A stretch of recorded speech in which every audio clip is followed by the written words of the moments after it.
We're back. Horrific treatment of women is a grim reality in places around the world, like the country of Pakistan, a U.S. ally. On Tuesday, a horrible incident took place that's getting surprisingly little attention, however. A pregnant woman was murdered on her way to a busy Pakistani courthouse where she was to take part in a fight with her family over a man she chose to marry. As the 25-year-old woman approached the main entrance of the courthouse, she was greeted by her father, her brothers, and other family members who tried to pull her away.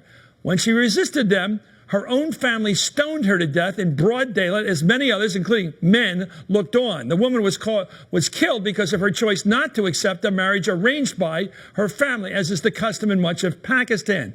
The woman's father told the police, "I killed my daughter as she had insulted all of our family by marrying a man without our consent, and I have no regret over it."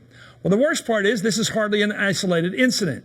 According to the independent watchdog group, the Human Rights Commission of Pakistan, nearly 900 women were murdered in that country in these so-called honor killings in 2013 alone. That's just last year alone.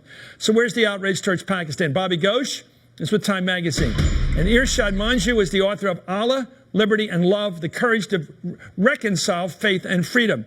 Irshad, thank you. Put this in perspective. Most Westerners, I'm not saying they're better morally than people in the East, but on this point, they can't imagine stoning their daughter with bricks and having her brother hold her in a noose while the rest of the family destroyed her face and killed her because she disagreed with their marital decision. Not even a case of what you even call a moral issue, not even something you can imagine putting turpitude attached to, simply ritual rule of the male over the female. Yeah, and you know, it's not just Americans or non-Muslims who cannot conceive of something like this. I, as a Muslim, am outraged, and it is unconscionable, Chris. Is this Islamic law or is this tribal rule? What is this? It is tribal rule. It is tribal rule. Look, I'm a Muslim. I know that there is nothing, absolutely nothing in the Quran about stoning women. I also have half my family who comes from the border of India and Pakistan. I know how strong and smart the women of that part of the world are. And Chris, women deserve better. All human beings deserve better. Let me go to Bobby Ghosh. I'll come back to Irshad. What do you make of the guys that stood around and watched this thing? They did nothing. It is part of that tribal culture. Most of the people of her family had come in from the tribes. They didn't live in the city. One of the most shocking aspects of this is that apparently some policemen were able to see this take place and did not intervene.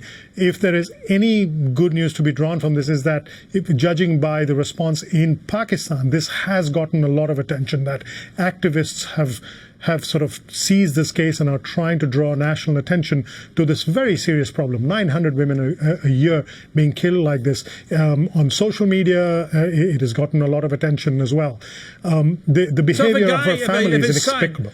Let's just try to figure out the gender aspect of it. Is a guy in that country, that tribe, decides to marry the wrong woman, the wrong girl, does he get stoned?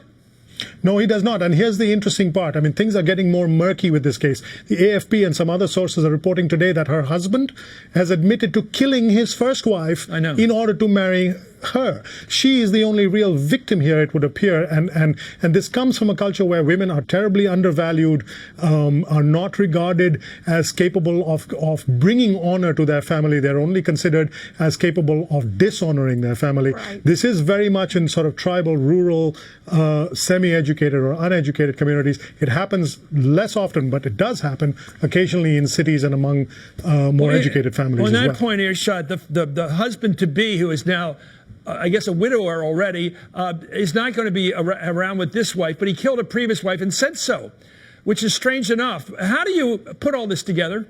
I don't think they're necessarily related, these two horrors, but how do you put it together? Well, you know, like you said, Chris, these things are called honor killings, although they are highly dishonorable. And well, how's he get away with killing his first wife? What was the honor in that? Let's start with that. I simply don't know enough about that situation, if it is even true, to be able to comment with any kind of, credibility on this. But let me offer some good news, if I may.